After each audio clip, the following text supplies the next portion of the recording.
नमस्कार जय हिंद साथियों। देश की राजधानी दिल्ली, जहां पर महामहिम राष्ट्रपति रहती हैं, जहां देश के माननीय प्रधानमंत्री जी रहते हैं, हमारे आदरणीय गृह मंत्री जी रहते हैं और दिल्ली की सुरक्षा प्रधानमंत्री और गृह मंत्री के जिम्मे है।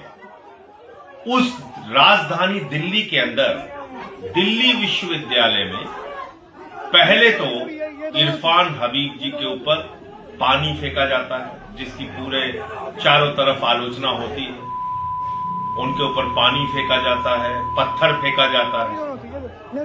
लेकिन उससे भी ज्यादा शर्मनाक क्या हुआ, उससे भी ज्यादा शर्मनाक ये हुआ कि थाने के अंदर नेहा और अंजलि नाम की जो आयशा की नेता है, महिला नेता है, उन लोगों को मां की गाली देते हुए पुलिस वालों के सामने ये कहा जा रहा है कपड़े उतार, नेता बन रही थी ना तू, कपड़े उतार ले। नेता बन रही थी ना, नेता बन रही, ये हो रहा है कंप्लेंट कर देश की राजधानी दिल्ली में।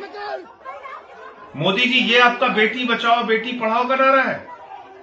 थाने के अंदर पुलिस वालों के सामने मां की गाली देते हुए कपड़े उतारने की धमकी दी जा रही है और चारों तरफ खामोशी, कोई कार्रवाई नहीं, कोई चर्चा नहीं।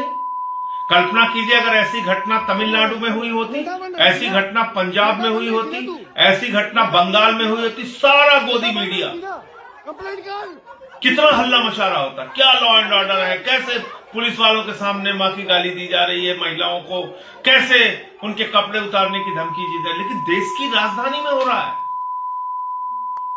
चुप है, खामोश है चारों तरफ। नेता बन रही थी ना तू, इसलिए जो बात मैं कहता हूं कि अपने मुद्दे पर गोदी मीडिया को जगाओ। कल भी हमने ये अभियान चलाया, आज भी मैं कह रहा हूं, जागो मोदी के गोदी। और ये इतनी बड़ी घटना पे तुम्हारी खामोशी ये बताती है कि तुमको वास्तव में किसी के प्रति कोई सम्मान नहीं है, सिर्फ और सिर्फ नरेंद्र मोदी और उनकी सरकार की चमचागिरी करनी है और अपने आप को गोदी मीडिया के रूप में पूरी दुनिया में प्रतिष्ठित करना है। इस गोदी मीडिया के सोच से, उसके विचार से बाहर निकलो और जो कुछ भी घटित हो रहा है आपके आसपास और खासतौर से दिल्ली में, कम से कम उसके बारे में चर्चा करना शुरू करो। जय हिंद।